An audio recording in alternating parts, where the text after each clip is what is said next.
Perkenalkan, nama saya Lodi Akbaryadi dengan NIM 14012131305, kelas MB 4501. Di sini saya akan mempresentasikan tentang PPT yang akan saya buat, yaitu urgensi agama Islam. Pendahuluan, agama pada kehidupan manusia merupakan hal yang wajib dimiliki karena mempunyai pengaruh yang sangat besar. Agama juga dapat disebut sebagai pemandu dalam upaya mewujudkan kehidupan yang lebih bermakna dan damai.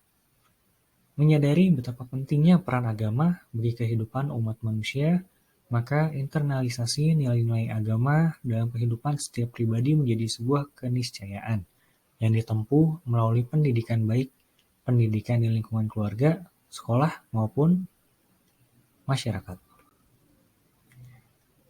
Kemudian, makna agama.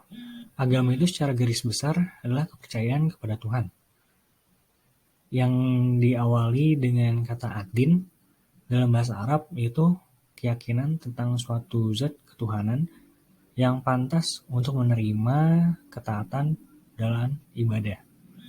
Kemudian menurut Kamus Besar Indonesia adalah sistem prinsip kepercayaan dengan ajaran-ajaran dan kewajiban yang telah bertalian dengan kepercayaan.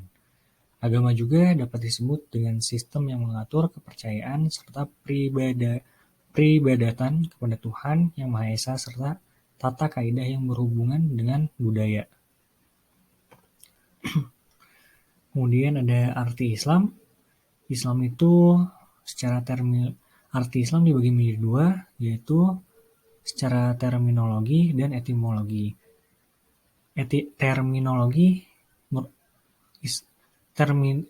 Terminologi Islam adalah agama, wahyu, berintikan tauhid atau keesaan Tuhan yang diturunkan oleh Allah Subhanahu wa taala kepada Nabi Muhammad SAW sebagai utusannya yang terakhir dan berlaku bagi seluruh manusia. Kemudian secara etimologi Islam itu dibagi menjadi 4 komponen, yaitu aslama yang artinya menyerahkan diri, salima artinya selamat, sailama artinya menyelamatkan orang lain, dan salam artinya aman atau damai. Kemudian peran penting agama Islam dibagi menjadi 3, yaitu sebagai sumber informasi, sumber konfirmasi, sumber kendali, dan sumber solusi. Pada sumber informasi, Islam sebagai sumber pengetahuan yang sangat luas. Adapun proses pengolahan data menjadi suatu informasi yang benar dan jujur berdasarkan Al-Quran. Pada sumber konfirmasi, penyeimbangan bagi kondisi psikis yang berkembangan serta rambu-rambu dan menjadi pegangan serta penunjuk yang hakiki. Sumber kendali, pengendalian bagi hawa nafsu yang terus berkembang, memberi dorongan penguat terhadap kecenderungan terhadap perbuatan baik manusia. Dan terakhir sumber solusi, yaitu Islam menjadi bagian dari problem solving dengan permasalahan yang berkembang dinamis di masa lalu maupun sekarang. Kemudian pilar agama Islam dibagi menjadi 3, ada akidah dan iman, syariah dan akhlak. Akidah dan iman ini merupakan keyakinan akan adanya Allah dan para rasul yang diutus untuk memperbaiki risalahnya. Kemudian ada syariah ini aturan yang Allah buat tentang pelaksanaan dan penyerahan diri secara total melalui proses ibadah. Kemudian akhlak ini keadaan jiwa yang mendorong ke arah melakukan perbuatan dengan tidak membutuhkan pikiran. Kemudian ragam agama Islam. Ragam agama. Agama samawi. Agama samawi itu disebut juga sebagai agama langit karena agama yang dipercayai oleh para pengikutnya dibangun berdasarkan wahyu Allah. Biasanya agama itu agama Islam, Kristen, dan Yahudi.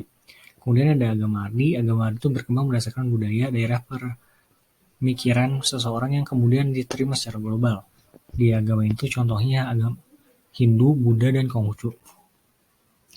Fungsi agama Islam itu sebagai sarana pendidikan, fungsi integratif agama, sebagai sarana untuk keselamatan.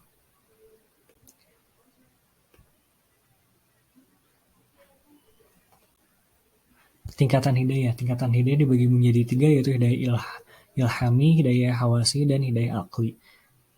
Ilham itu fitrah yang Allah Subhanahu wa Ta'ala berikan kepada semua makhluk ciptaannya. Dan hidayah awasi itu hidayah yang membuat makhluk Allah Subhanahu wa Ta'ala mampu merespon suatu peristiwa dengan respon yang sesuai, dan hidayah akli, hidayah yang diberikan khusus pada manusia yang membuatnya bisa berpikir untuk menemukan ilmu dan sekaligus merespon peristiwa dalam kehidupan dengan respon yang bermanfaat bagi dirinya. Solusi dari PPT ini adalah dalam kehidupan kita memang sudah dikodratkan untuk memegang satu agama, baik agama Islam, Kristen, Hindu, Buddha, Konghucu, dan lain-lainnya.